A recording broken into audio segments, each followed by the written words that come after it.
제가 참 설교 부탁을 받고 굉장히 고민을 많이 했습니다.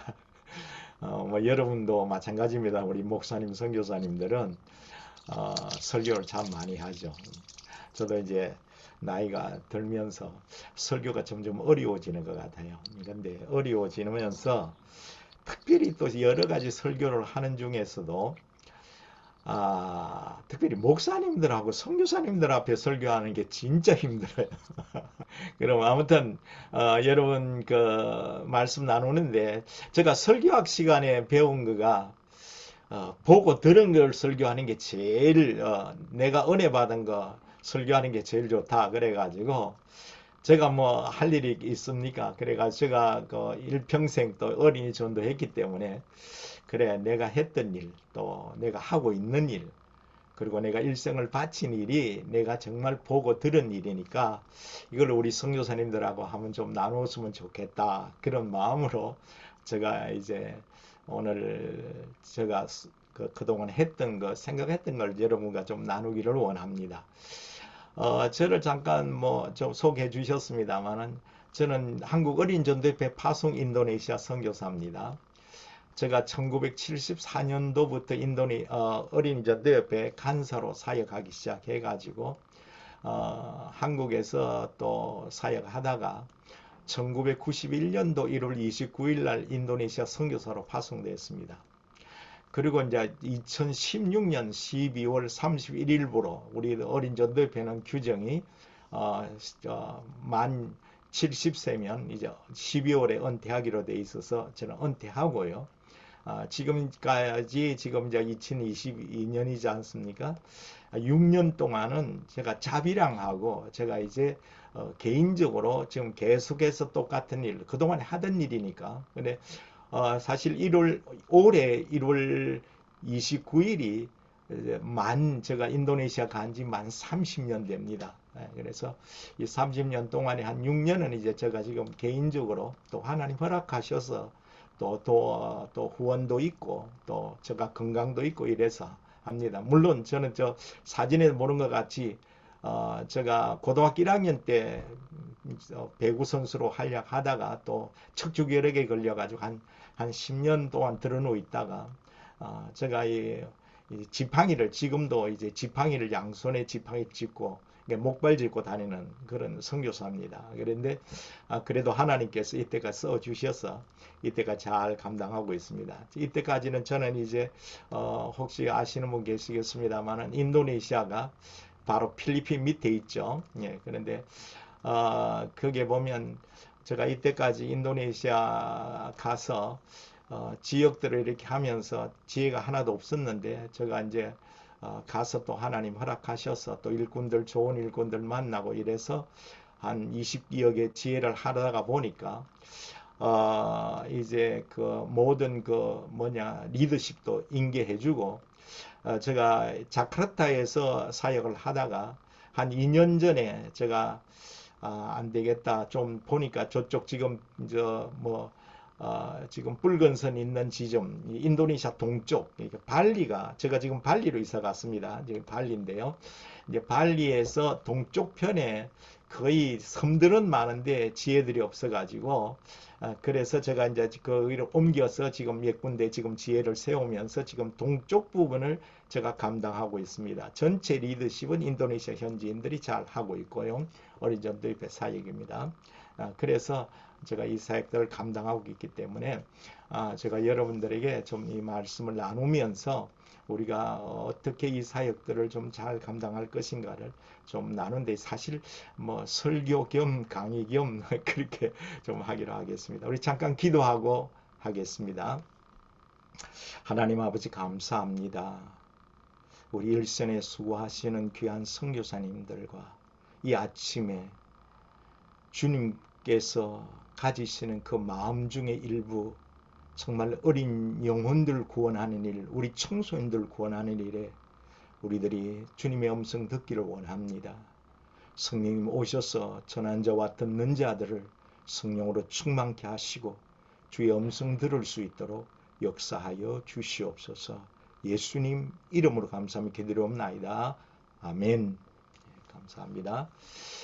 자, 제가 여러분들에게 이런 말씀을 설마 이런 테마를 좀 먼저 말씀드리고 싶습니다.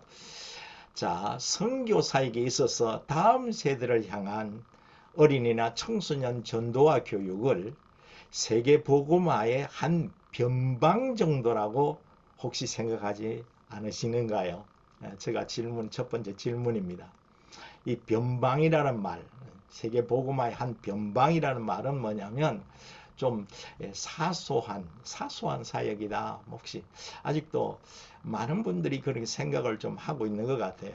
왜냐하면 아이들 뭐 하는 거 뭐 청소년 전도니까 그러니까 사소한 사역이다. 뭐 그런 생각을 하시는 분들이 좀 있는 것 같은데 사실 그것은 우리 보면 성경에 나와 있습니다. 예수님 시절에 예수님이 이 땅에 계실 때 제자들이 그 마가복음 10장에 보면 그 아이들을 예수님께 와서 안수받고 축복받기 위해서 부모들이 데려올 때 제자들이 꾸짖는 모습들을 보면서 그때도 제자들의 마음속에 이 아이들에게 가르치는 일은 사소한 사역이다. 예수님께서 지금 어른들에게 말씀 전하는데 애들 데려와 가지고 그 애들한테 도와줄 그런 시간이 있겠냐. 그래서 사소한 사역이라고 생각해서 꾸짖고 도리어 부모들을 나무라는 그 모습들을 우리가 보면서 똑같은 변방 혹은 사소한 사역이라고 생각하는 말이 많아요. 근데 저는 그 말씀 속에서 예수께서 보시고 노하시어 이루시되라는 말씀이 있습니다. 노하셨다. 저는 처음 이 말씀을 대할 때 좀 주님께서 너무 가민 반응하시는 게 아닌가 그런 생각. 그냥 야 괜찮다 대들 오너라 이러실 정도로 우리 목사님 정도는 그렇게 하지 않겠습니까? 근데 이게 뭐 성경의 원어상에도 그렇고 노하신다는 말이 예수님께서 잘 노하시지 않잖아요. 예? 그렇죠?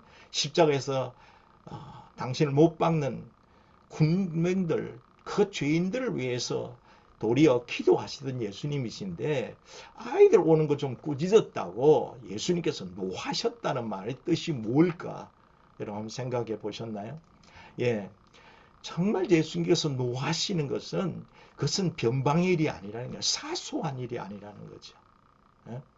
이거는 어쩌면 우리들에게 어떤 강력한 메시지를 전하는 것 중에 하나가 바로 이 말씀이라 저는 생각합니다. 어린아이들이 내게 오는 것을 용납하고 금하지 말라. 하나님 나라가 이런 자의 것이다.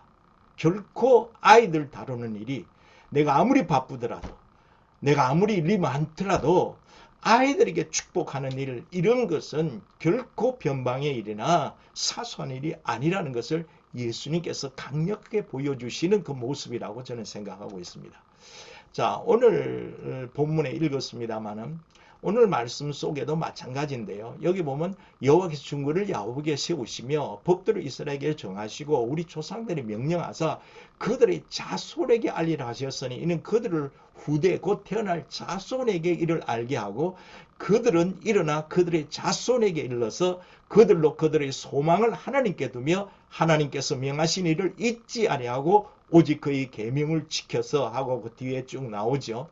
여기 보면 자손, 후대, 자손 그 후대 뭐 이런 식으로 계속해서 다음 세대를 향한 하나님의 계획들이 분명히 있다는 겁니다.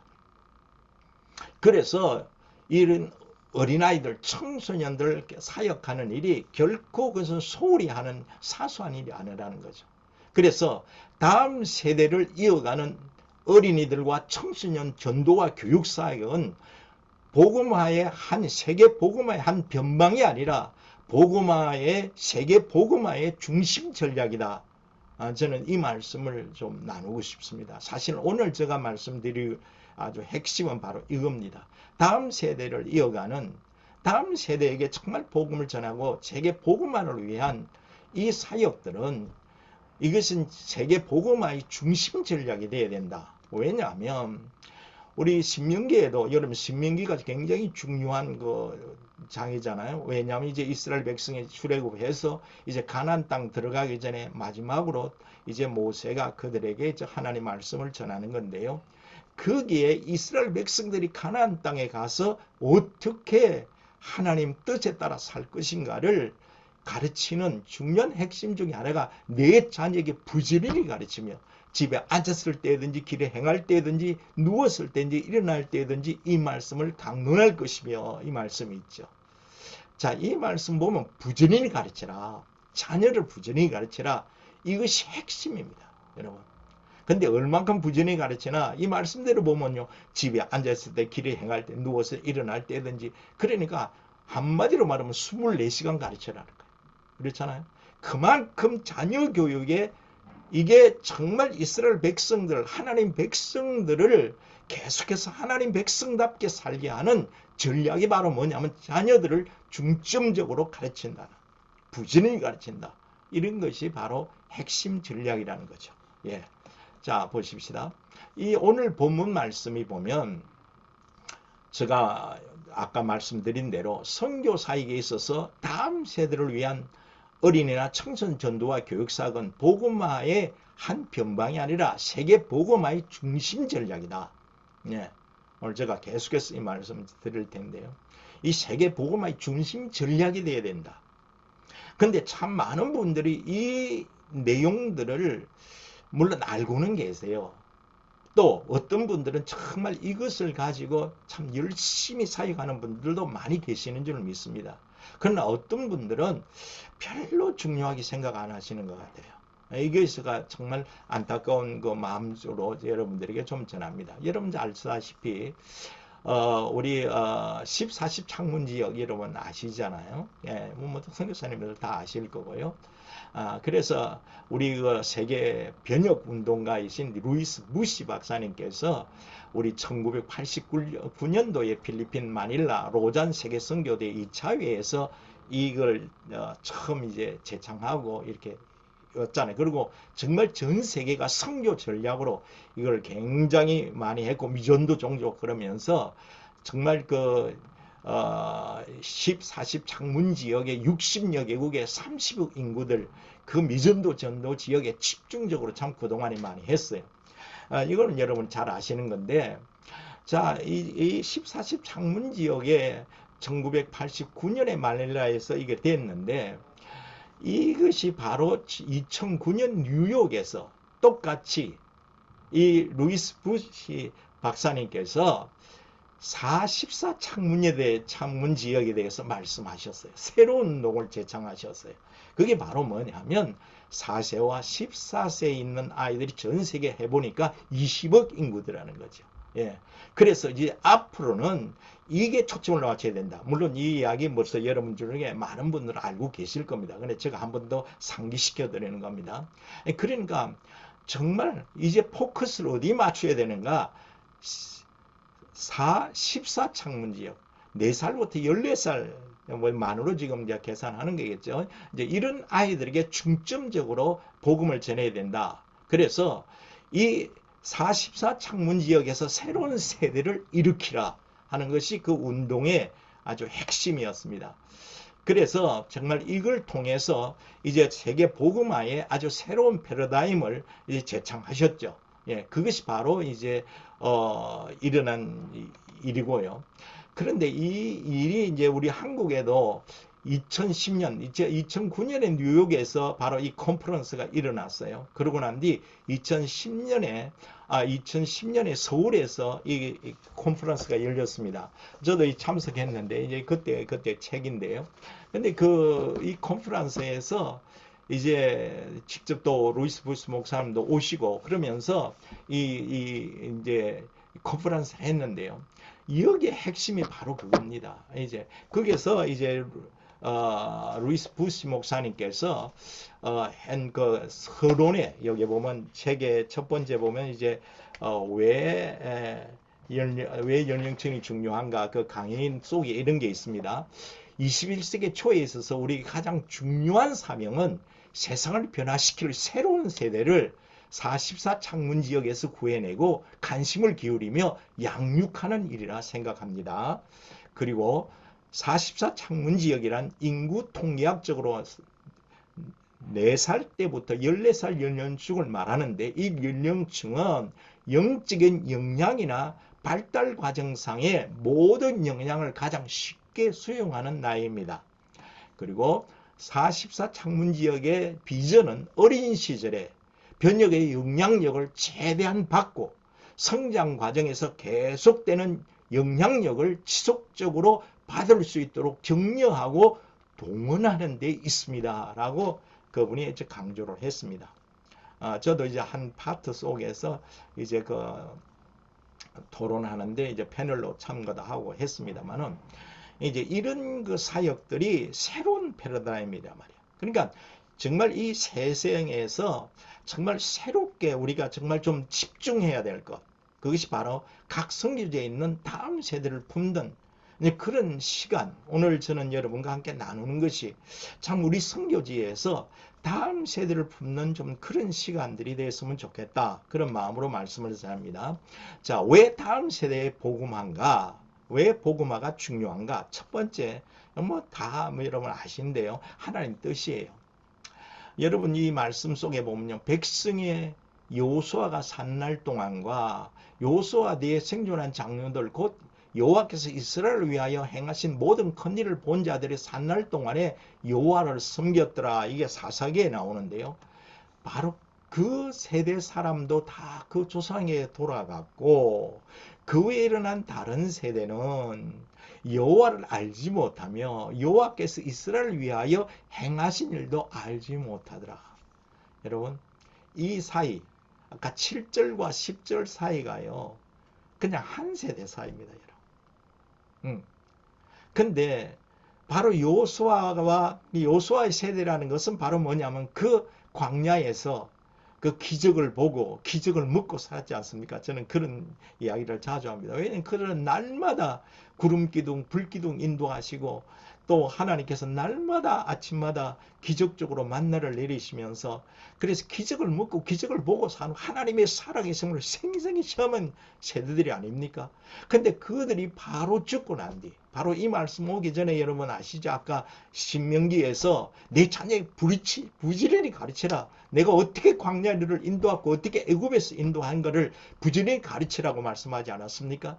그런데 보세요. 그 세대 사람도 다 그 조상으로 돌아가고 그 후에 일어난 다른 세대는 여호와를 알지 못하며 여호와께서 이스라엘을 위하여 행하신 일도 알지 못하다. 원인이 뭘까요, 여러분? 부지런히 안 가르쳤다는 겁니다. 그래서 부지런히 안 가르친 결과가 바로 뭐지요, 여러분? 그들이 다른 세대가 되어버렸어요. 하나님을 섬기는 세대가 아니라 그냥 다른 세대가 되어버린 거예요.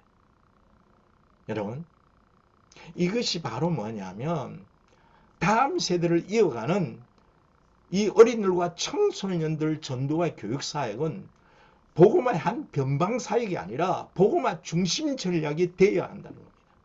이걸 소홀히 하면 한 세대만 지나가 버리면 완전히 망한다는 거예요, 여러분.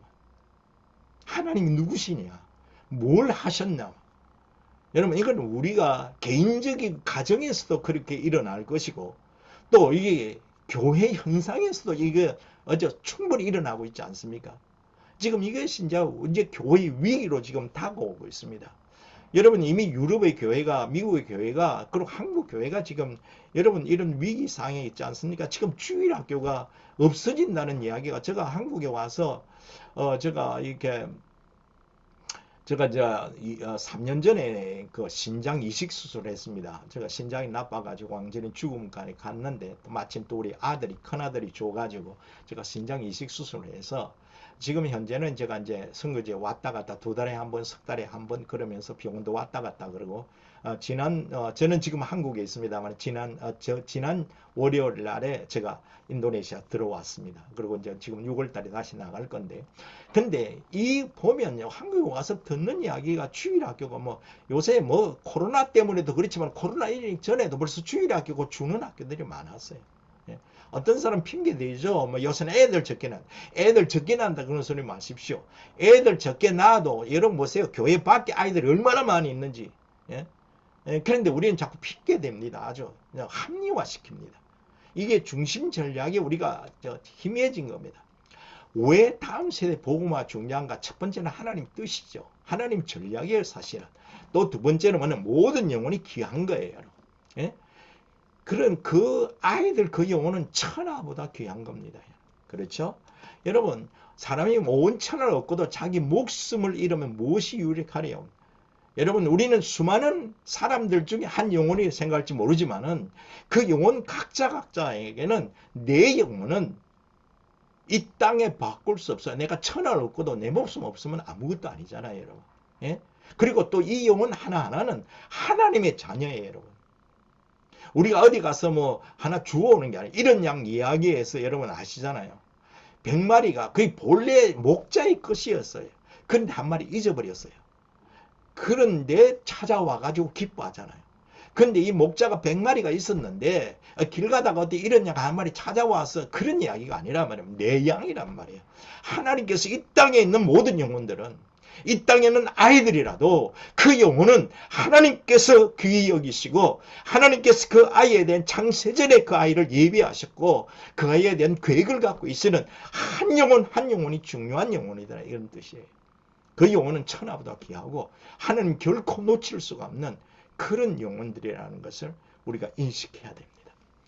그리고 뿐 아니라 그 영혼은 예수님이 희생할 만큼 귀한 거예요. 하나님 앞에서는. 여러분, 예수님 십자가에 돌아가실 때 다 이뤘다 말씀하실 때 그것은 우리 어른들만 위한 게 아니라 바로 그 어린 영혼 한 영혼 양혼에 대해서 여러분 정말 그들에 대한 것이 있다 이 말입니다. 여러분, 나는 선한 목자라. 선한 목자는 양들을 위하여 목숨을 버린다고 말씀하셨습니다. 바로 예수님께서 바로 우리 주위에 있는 수많은 아이들, 여러분 선교지에 수많이 특별히 선교지에 가면 우리 한국보다도 후진국에 좀 경제적으로 어려운 지역에 갈수록 인도네시아도 아이들 너무 많습니다, 여러분. 네? 그런 아이들 한 영혼 한 영혼을 하나님 그들을 위해서도 십자가에 못 박혀 돌아가셨다는 걸 생각한다면 여러분, 지난번에 우리가 부활절 얼마 전에 지났습니다만 여러분 정말 주님께서 이 십자가에 죽으시고 살아나신 것은 그들에게 영원한 생명을 주게. 제가 이번에도 설교를 했습니다만 여러분 하나 계란 하나 주라고 예수님 십자가에 못 박히시고 살아나신 게 아니란 말이에요. 우리는 계란을 줄 때 계란을 줬는가 정말 예수 그리스도의 십자가를 줬는가 그 피의 복음을 줬는가를 우리는 한번 생각해야 될 그런 입장이 있습니다. 여러분, 예수님이 주기를 원하는 것은 생명을 주기를 원하셨습니다. 영원한 생명을. 그렇잖아요, 여러분. 그래서 아들이 있는 자에게는 생명이 있고 하나님의 아들이 없는 자에게는 생명이 없다 그랬어요. 이 생명은 뭘 말합니까? 진실로 너에게 이르노니 내 말을 듣고 나부르시는 민자는 영생을 얻고 영원한 생명이란 말입니다. 사망에서 생명으로 옮기는.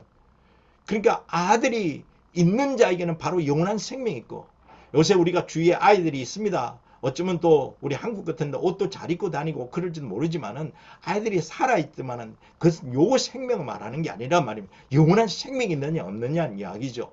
그래서 성경 말씀에 이런 말씀 있지 않습니까? 진실로 너희에게 이르노니 죽은 자들이 하나님의 아들의 음성을 듣고 나니 곧 이때라 듣는 자는 살아나리라. 듣는 자는 살아나리라. 이 듣는 거는 뭘까? 복음을 듣는 거잖아요. 이 듣는 자는 살아나리라.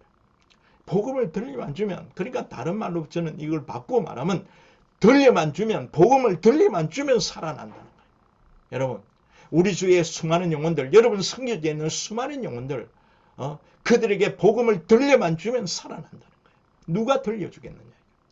예? 이 전략적으로. 여러분, 어른도 전도하는 거 중요합니다. 해야 됩니다. 저 어른 전도 뭐 중요하고, 어른 중요 안 중요하고, 아이들만 중요하다. 절대 그러니까 안 했습니다. 아이들이 어른 되고 또 다 가서 어른 또 결혼해서 애 낳고 그러니까 이거는 뭐 다 누가 중요하다 그런 뜻이 아닙니다. 근데 중요한 것은 우리가 너무 아이들에 대해서 소홀히 한다는 거지. 예? 들려만 주면. 근데 인도네시아 같은 경우에 사실은 여러분 잘 아시는 무슬림 나라 중에 제일 세계에서 인구가 많은 나라지 않습니까? 그런데 그런 데서 복음 전하는 게 힘듭니다.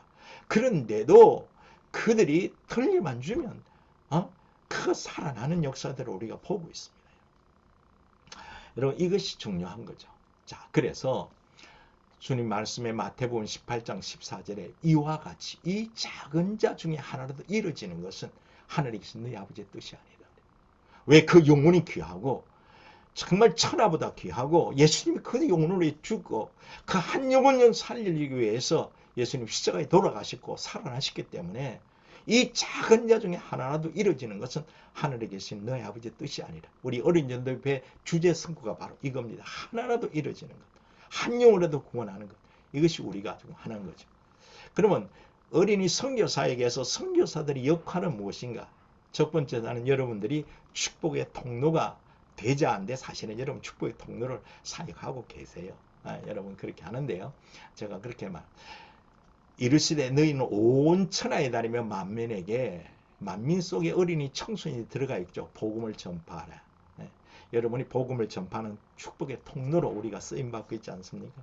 저는 정말 한 번씩 문득 생각할 때마다 자, 내가 정말 이렇게 구원받은 것만 해도 감사한데 이렇게 지팡이 양속에 목벌이 있어야 움직이는 내 같은 사람도 이렇게 또 선교사로 불러주시고 또 이게 선교사에게 하고 뭐 하루 이틀 한 게 아니라 인도네시아 지금 한 30년 가까이 지금 하고 있으니까 물론 제가 왜 30년 가까이라 그러나 하면 제가 중간에 우리 한국 대표로 일을 한 기간이 있기 때문에 그래서 이제 그런 이야기 합니다. 그런데 아무튼 이렇게 쓰임 받는다는 게 얼마나 감사해요. 축복의 통로를 통해서. 제가 언뜻 한국에서 그렇고 지금도 선교사님들 중에 아이고 목사님 옛날에 목사님 때문에 은혜 받았습니다. 도전 받고 제가 또 선교사 됐습니다. 또 목사 됐습니다. 이런 분들이 많아요. 근데 이제 심지어는 제가 주일학교 가르치는 애들이 또 목사 돼가지고 또 찾아오는 경우들도 이제 나이가 드니까 좀 그런 게 정말 하나님께서 위로해 주시는 것 같아요. 그러니까 우리가 축복의 통로가 된 거예요. 말이에요. 여러분도 마찬가지일 겁니다. 여러분 자신들이 여러분 사역에서 벌써 오래되신 분들은 여러분을 통해서 구원받은 특별히 제가 이제 또 지금 발리에 있습니다. 발리 어떤 목사님은요. 시골에서 목회자 자녀들 또 이렇게 가난한 집 아이들 데려다가 그 숙식을 같이 하면서 가르쳤는데요. 벌써 한 20년 가까이 되니까요. 그 애들이 벌써 교사가 되고요. 보람을 느끼는 게, 이 사람들 키우는 게 얼마나 축복의 통로입니까, 여러분? 우리가 그런 걸 하고 있어요. 여러분 자부심 가지셨습니다. 우리가 뭐 그들에게 돈을 크게 못 주더라도 이 생명 주고, 정말 그들이 예수 믿고 구원받은 거 해도 얼마나 놀랍습니까, 여러분? 그렇죠? 자, 그래서 우리가 어린이들과 청소년 하는 선교사들은 다음 세대를 세워가는 역사의 한 고리를 붙잡고 있는 나는 축복의 통로다. 저는 이렇게 제가 나름대로 말을 합니다. 선교사들은 다음 세대를 세워가는 역사의 한 고리를 붙잡고 있는 축복의 통로들이다. 예. 여러분 아멘이십니까? 여러분 축복의 통로입니다. 여러분 통해서 여러분 우리 눈에 열매가 다 없어도 저는 한 교회에서 25년을 있어봤고 이렇게 보니까 정말 그게 눈에 이제 띄어요. 그게 위로가 되고 뭐 남은 건 없습니다만 그게 남은 거 아니겠습니까? 정말 여러분들이 축복의 통로들입니다. 그래서 축복의 통로들이여 주님 나라를 위하여 다음 세대를 준비하라. 저는 그렇게 말씀드리고 싶습니다. 자, 어린이 선교사에게서 선교사들의 역할은 무엇인가? 축복의 통로가 되자 했는데 두 번째는 축복의 통로들을 많이 키우자. 저는 이런 말씀을 좀 드리고 싶습니다. 자, 축복의 통로들을 키우자. 이 말은 뭐냐면 아까 여러분 마태복음 28장 19절 20절 여러분 너무나 잘 아시는 말씀이고 우리 선교사님들 이 말씀 드릴 거는 뭐 없습니다만 저는 이것을 뭐냐면 모든 민족으로 제자를 삼아 가르쳐 지키게 하라. 이 말은 제자 삼으라는 말은 뭐냐면 결국 일꾼 만들어라는 거 아닙니까? 내가 축복의 통로가 되듯이 내가 전도하고 키워가지고 그들도 바로 축복의 통로가 되게 하라. 제자 삼아라 이런 거죠. 근데 우리 선교사님들이 일을 참 잘하시는 선교사님이 많으세요. 예, 여러분들이 정말 이제 뭐 몇 년 여러분들이 각자가 이제 사역들이 뭐 연수가 계실 겁니다. 여러분 사역을 통해서 얼마나 많은 사역자들이 키워지고 있습니까? 예수 믿는 사람도 많아졌지만은 이제 여러분 대신해서 일할 사역자들, 여러분 리더십을 옮겨줄 수 있는 사역자들이 얼마나 있습니까? 이게 이제 우리의 남은 거예요. 남는 거는 사람밖에 안 남는 겁니다. 여러분. 이게 많이 만들어야 돼요. 여러분 어떤 분이 이런 이야기를 해주셨는데 이제 그분한테 들은 이야기입니다. 이런 이야기를 그분이 해주셨어요. 이 사람 키우는 일이 얼마나 중요한가에 대해서 이야기하는데 이 항공모함입니다. 예, 미국의 아주 니미츠급 핵 항공모함이 있는데요. 성선 인원이 약 5,500명이랍니다. 이 항공모함에. 그리고 전투기 탑재 능력이 85대를 태울 수 있답니다. 비행 갑판이 축구장 3배랍니다. 항모 전투단을 보면 항공모함 한 대에다가 순양함 2대, 구축함 4대, 호위함 1대, 지원함 1대, 잠수함 2대, 수륙 양용 공격함 3대, 이렇게 엄청난 규모로 움직이는 겁니다. 이거는 뭐 웬만한 나라 뭐 완전히 국방력보다 대단한 그런 핵 항공모함 하나거든요. 여러분, 이게 전부 다 뭐를 위해 있는 줄 아십니까, 여러분?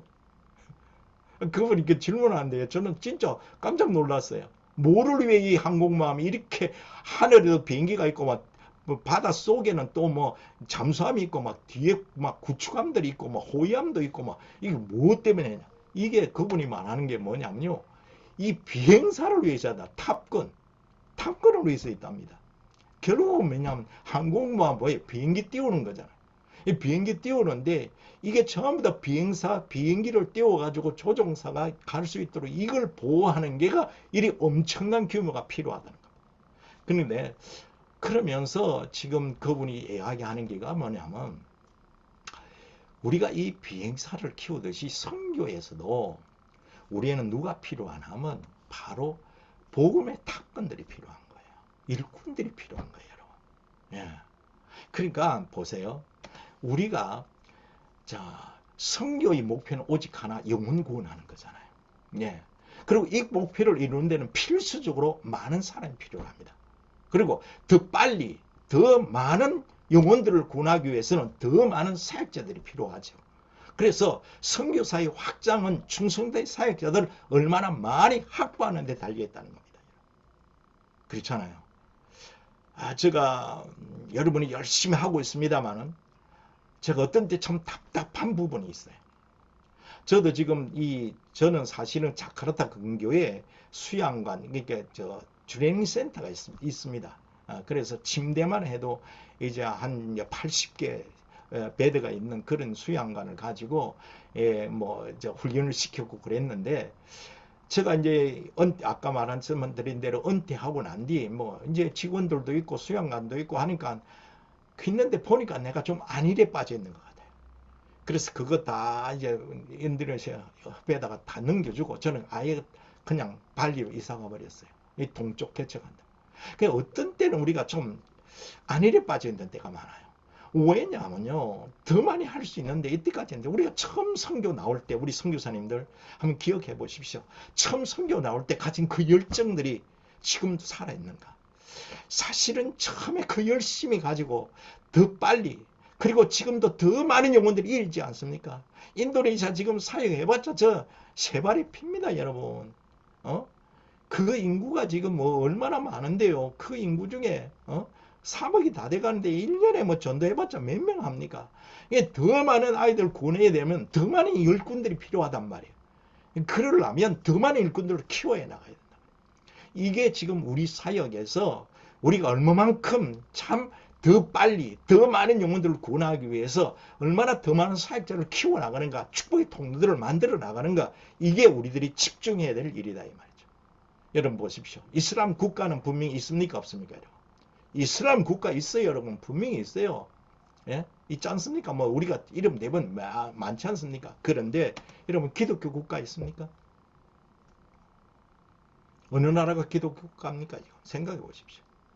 없습니다, 여러분. 왜 이럽니까, 여러분? 여러분, 그거 한번 곰곰이 생각해 본 적 없습니까? 아까 부시 목사님께서 왜 그렇게 그 세계 전략들을 바꾼 줄 아십니까? 왜 우리가 기독교 국가가 없냐 이거입니다. 여러분, 그 많은 크리스찬들이 있고 하는데 왜 기독교 국가가 없는가 이거예요. 완전히. 그러니까 이건 뭐냐면 우리가 전략 부재라는 겁니다. 그래서 정말 이 어린아이들 때부터 가르쳐가지고 새로운 세대를 일으켜서 바로 그들이 이제 20억 어린이들을, 그 청소들을 선교지 국가의 변혁을 일으키고 그 다음 나아가서 세계의 변혁을 일으키는 게 그 비전이 전략이라 이 말입니다. 여러분. 이게서 새로운 세대를 일으켜 나가야 된다는 거죠. 그렇죠. 선교지의 어린 청소년들이 그 우리가 생각하는 그냥 물론 우리는 지금 한 명 한 명 전도하는 데 있지만은 여러분 우리 그림은 크게 그려야 됩니다.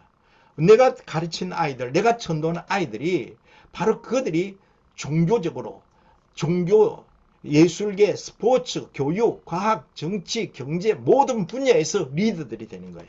예? 그래서 각 분야의 하나님이 축복의 통로로 만들어져야 된다. 이게 우리의 그림들이에요. 그렇죠. 그리고 정말 그들이 정말 각 지역에서 리더되고 각 분야에서 정치, 경제, 사회, 문화 모든 분야에서 리더들이 될 때 정말 걸제가 들어 아버지의 나라가 오게 하시며 그것이 바로 기독교 국가, 뭐 꼭 국가를 만들어야 된다 그런 뜻은 아니에요. 그만큼 모든 게 우리가 리더가 된다면 우리의 모든 것이 지금 인도네시아는 무슬림들이 모든 리더가 되니까 그들이 지금 이제 이 파푸아뉴기니아 반쪽이 인도네시아 땅이거든요.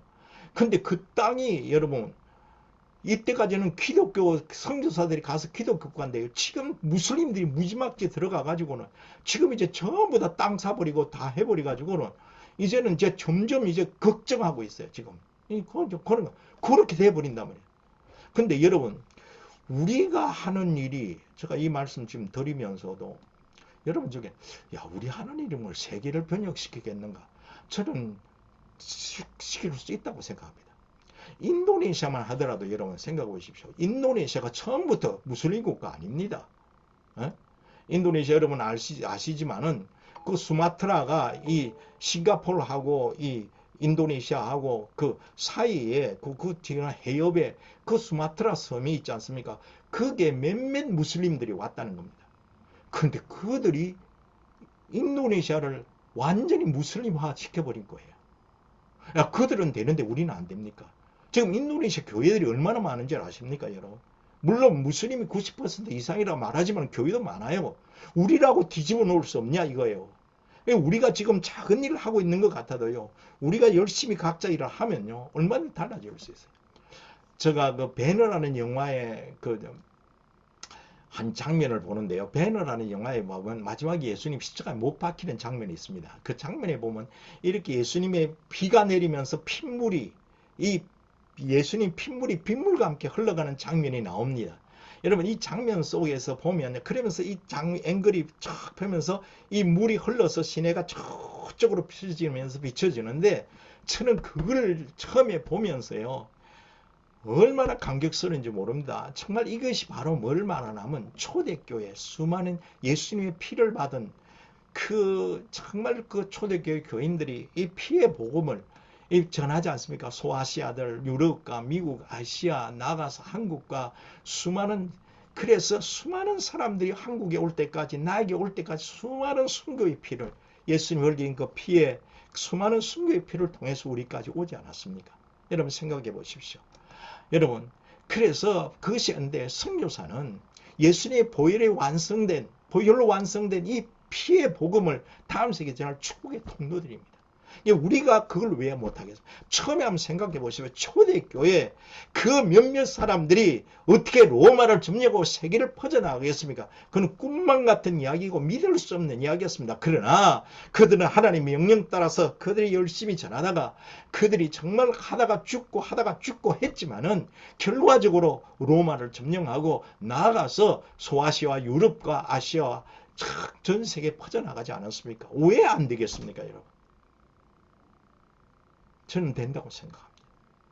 물론 우리 당대의 어떤 결과를 보지 못할지 모르지만 우리가 지금 이루어나간 일들이 결과적으로는 그런단 말이에요. 여러분 저는 이거 생각하면서 아침에 묵상하다가 좀 일찍 일어나서 준비하면서 정주행 회장 이야기가 생각나더라고요. 시련은 있어도 실패는 없다. 여러분 한 기업가가 시련은 있어도 실패는 없다고 그랬어요. 그런데 여러분 우리는 천지를 창조하신 하나님 믿는 사람입니다. 전지전능한 하나님 믿는 사람인데 시련은 있어도 실패는 없습니다. 하나님께서 이미 계획해놨. 아멘. 여러분 생각해 보십시오. 오늘 나의 삶 가운데 정말 주의 보혈의 복음이 흘러가고 있는가? 나를 통해서.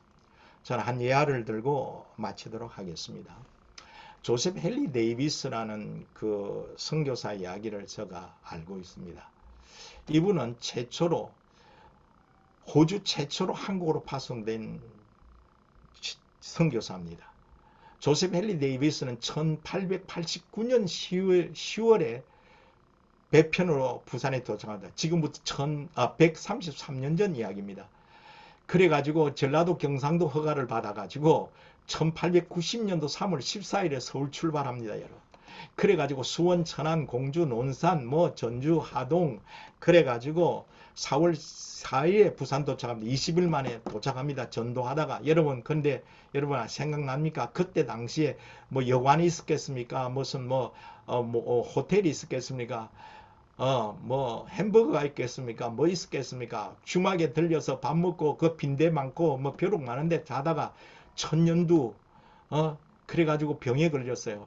그래서 4월 4일 날 부산 도착해서 4월 5일 날 소천하셨습니다. 여러분, 그가 이 땅에 온 지 183일 만에 죽었습니다. 이 소식이 호주에 전해졌습니다. 호주에서 뭐냐면 호주 선교회가 조직되고 그래가지고 한국 영남 지역에 127명의 선교사 파송했습니다. 지금 영남 지역의 교회의 기초는 바로 이분들이 세웠다고 해도 과언이 아니죠. 여러분 보세요. 한 사람 전도 별로 못했습니다. 103일 만에 전도했겠습니까? 그러나 그분은 돌아가시는 걸로 끝났습니다. 근데 제가 왜 그분에 대해 관심이 많냐면, 제가 이 마산 창신중고등학교, 지금 창신재단에 대학까지 있습니다만, 저 뒤에 보이는 건물이 제가 중학교 때 공부하던데요. 제가 그 학교에 초청받아서 제가 지금 설교를, 채플 시간에 설교하는데요. 제가 공부하던데, 여기 보면 메모리얼 홀이죠. 그래서 여기에 호주 선교회에서 학교를 세웠어요. 호주 스타일로 지어가지고 1924년에 세웠는데, 제가 그 교회 공부했고 또 나중에 그 교회 그 학교에 가서 제가 또 동문으로서 했는데 1889년에 오셨어요. 학교 1924년에 세웠어요. 그 다음 제가 1959년에 그 학교 들어가서 공부해, 중학교 시절에. 그리고 1991년에 제가 인도네시아 선교사가 됐어요.